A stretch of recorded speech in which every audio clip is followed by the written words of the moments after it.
जय हिंद दोस्तों, मेरा नाम हिमांशु यादव और आप देख रहे हैं ADVM क्लासेस। इस क्लास में मैं करवा रहा हूं आपको उत्तर प्रदेश बोर्ड एग्जाम 2025 के विज्ञान के प्रश्न पत्र CM की, जो कि प्रीवियस ईयर क्वेश्चन है। अतः मेरा आपसे निवेदन है कि आप प्लीज इस वीडियो को पूरा जरूर देखें। अगर आप इस वीडियो को पूरा देखते हैं तो निश्चित रूप से आने वाले एग्जाम में आपको जरूर से जरूर फायदा होगा। अतः मेरा आपसे निवेदन है कि आप इस वीडियो को पूरा जरूर देखें और इसके साथ ही अगर मेरे चैनल को सब्सक्राइब पसंद आता है तो आप इसे लाइक कीजिए और इसके साथ ही मेरे चैनल को सब्सक्राइब करना ना भूलें। चलिए क्लास को स्टार्ट करते हैं। तो यहाँ बात करते हैं क्वेश्चन नंबर 8। क्वेश्चन नंबर 8 कहता है C6H6 में कार्बन परमाणु की संयोजकता क्या होती है। ठीक है, क्या है C6H6। इसको जरा बदल लेते हैं। C6H6 इसे क्या बोलते हैं, इसे बोलते हैं बेंजीन। ये बेंजीन का फार्मूला होता है।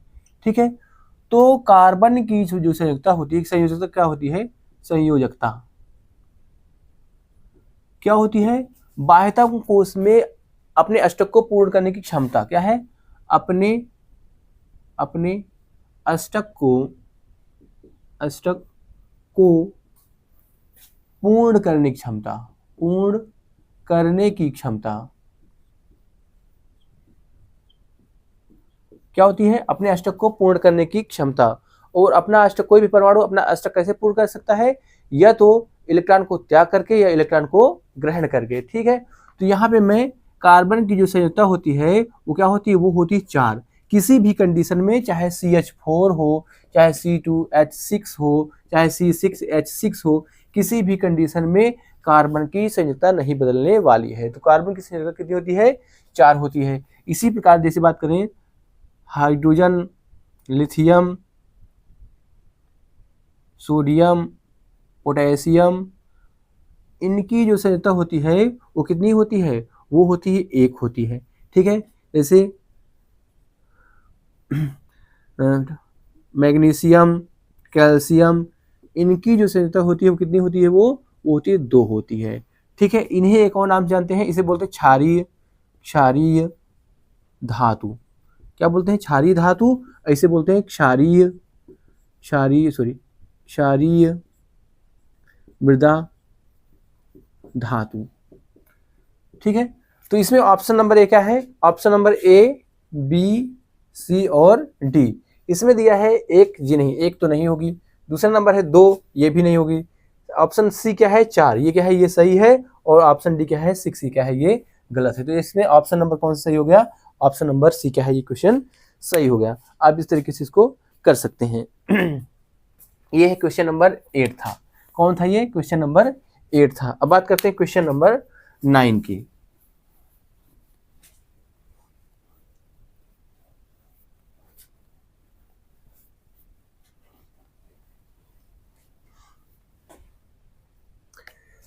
क्वेश्चन नंबर 9 क्या है, प्रबल बेस है। देखिए बेस क्या है, प्रबल बेस का मतलब होता है क्षारक। क्या होता है, क्षारक। तो प्रबल बेस कौन कौन होता है, प्रबल बेस होता है सबसे पहले NaOH, और क्या होता है LiOH, सोडियम लिथियम हाइड्रोक्साइड। ठीक है, और क्या होता है KOH। ये क्या है, ये प्रबल बेस होते हैं। ठीक है, और इसके अलावा जैसे प्रबल अम्ल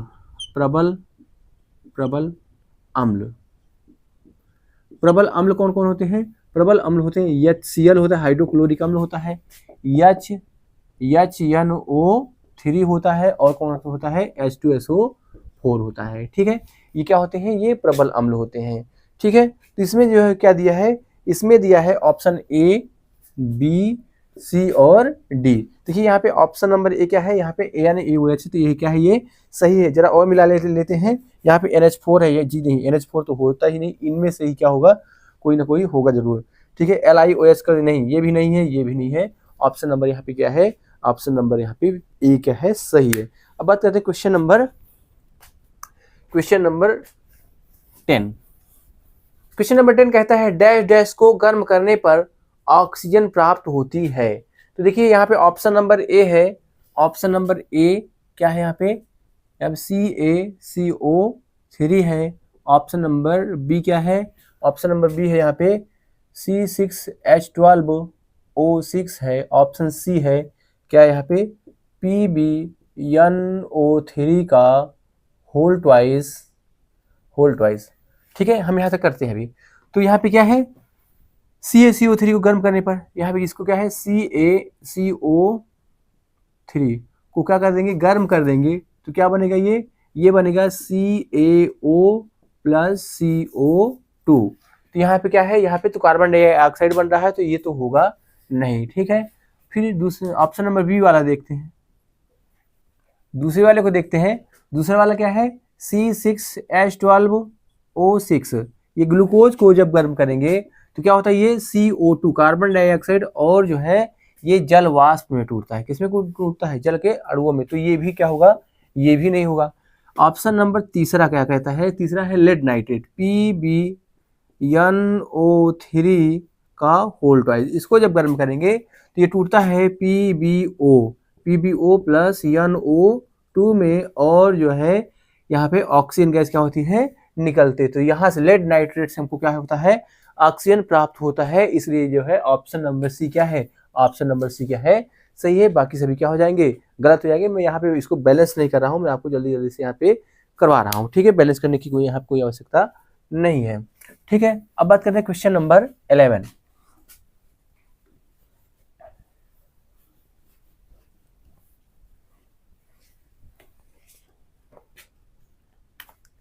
क्वेश्चन नंबर 11।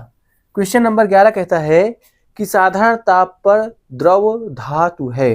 तो ये सभी को पता है, सभी को पता है क्या, कि जो है Hg जो होती है, Hg जो होता है वो क्या होता है, साधारण ताप पर क्या है, द्रव है। क्या ये द्रव है, ठीक है। इसके अलावा अगर आपको बात करें कि जो है अमलगम कौन बनाता है, ये क्या करता है, यही Hg जो है अमलगम बनाता है। Hg जो है, Hg प्लस धातु क्या होता है, ये अमलगम बनाता है, अमलगम बनाता है। लेकिन किसके साथ नहीं बनाता है, लेकिन जो है लेकिन जो है वो ये आयरन के साथ, Fe के साथ अमलगम नहीं बनाता है, ठीक है। क्या करता है, ये अमलगम नहीं बनाता है। आपको इसको जो है ध्यान में रखना होगा। इसके अलावा बात करेंगे, इसके अलावा जो है ग्रेफाइट क्या होता है, ये जो होता है ये धातु क्या, सॉरी धारा का क्या होता है, चालक होता है। सोना क्या है, सबसे तन्य धातु है, आपको इसमें क्या है, याद रखना होगा, ठीक है। तो A, B, C और D इसको जो है देखते हैं। ऑप्शन नंबर ए क्या है, Mg तो नहीं होता है, ठीक है। इसके अलावा Cu भी क्या होता है, नहीं होता है। ऑप्शन सी क्या है, Cr ये भी नहीं होता है। ऑप्शन डी क्या है, Hg ये क्या है, ये सही है। तो यहाँ पे ऑप्शन नंबर डी क्या है, ये सही है, ठीक है। अब बात करें क्वेश्चन नंबर 10, सॉरी क्या है, ये 12 है। आप क्वेश्चन नंबर 12, क्वेश्चन नंबर 12 कहता है अवक्षेपण अभिक्रिया है। क्या है, अवक्षेपण अभिक्रिया। अच्छा, अवक्षेपण अभिक्रिया को मैं आपको पहचानने के लिए एक तरीका बता दे रहा हूं। अवक्षेप जो बनता है वो क्या होता है, वो जल में क्या है, जल में ना घुलने वाला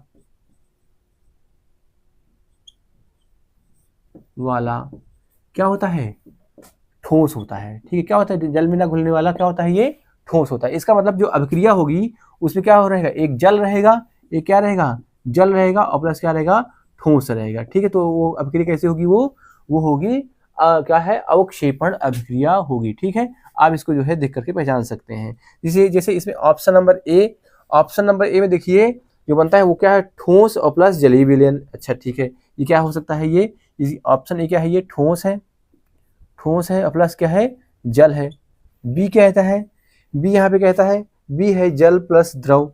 जलीय, जल है, और प्लस क्या है ये द्रव है। ठीक है, ऑप्शन सी कहता है कि जो है यहाँ पे जल प्लस द्रव प्लस गैस, जल जल प्लस द्रव प्लस क्या है गैस है। ठीक है, और ऑप्शन नंबर डी कहता है कि यहाँ पे सिर्फ क्या है ठोस है। ठीक है, तो मैं आपको अभी भी बताया हूँ कि जो है जो अवक्षेपण अभिक्रिया होती है उसमें क्या होता है जल होता है और क्या होता है ये ठोस होता है। इस प्रकार से ये अभिक्रिया क्या हो जाएगी, ये ऑप्शन नंबर ए क्या हो जाएगा सही हो जाएगा। बाकी ए बी सी और डी क्या हो जाएंगे इसमें गलत हो जाएंगे, क्योंकि अवक्षेपण अभिक्रिया उसे ही कहते हैं जब क्या हो जो कोई यौगिक बने वो क्या हो वो जल में ना घुले। ठीक है, तो इस प्रकार से क्या है ये अवक्षेपण अभिक्रिया हो गई। क्वेश्चन नंबर 12 भी क्या हो गया ये कंप्लीट हो गया। अब बात करते हैं क्वेश्चन नंबर 13 जो कि क्या है। हाँ जी, बस बस बस बस एक क्वेश्चन करवा दूं, बस मैं आ रहा हूँ, बस तुरंत आ रहा हूँ। सर वो दोनों सर आ रहे हैं। ये लो, अभी कम चल रहा है, इसको ले लो।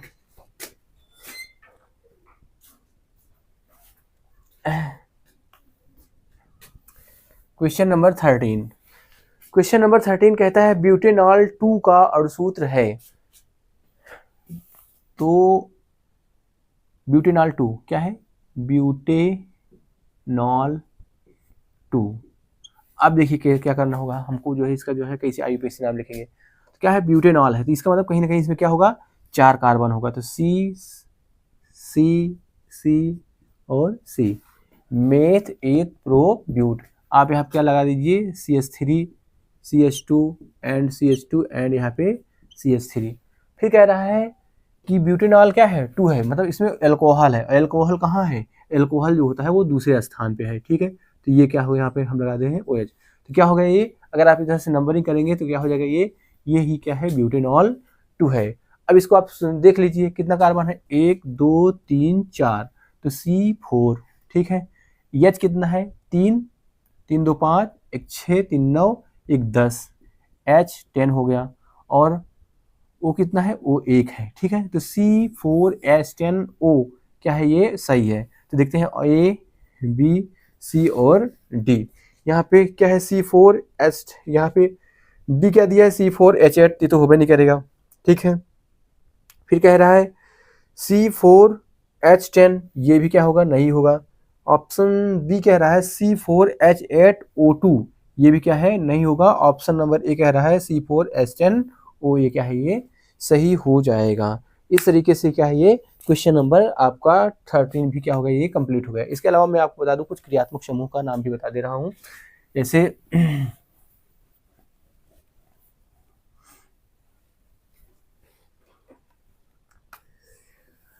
एल्कोहल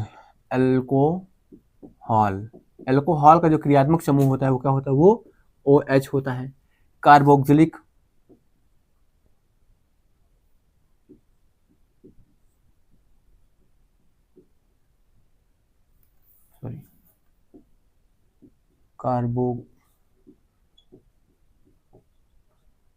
इसका क्या होता है, इसका होता है COOH होता है। ठीक है, इसके अलावा कीटोन क्या होता है, ये होता है कीटोन हो गया। ठीक है, फिर एल्डिहाइड का क्या होता है CHO होता है। ठीक है, और क्या है एस्टर का होता है RCOO, यहाँ पे R-, ये क्या होता है ये एस्टर होता है। आप इसको ऐसे लिख सकते हैं RCOO आप इसको लिख सकते हैं, ये एस्टर हो गया।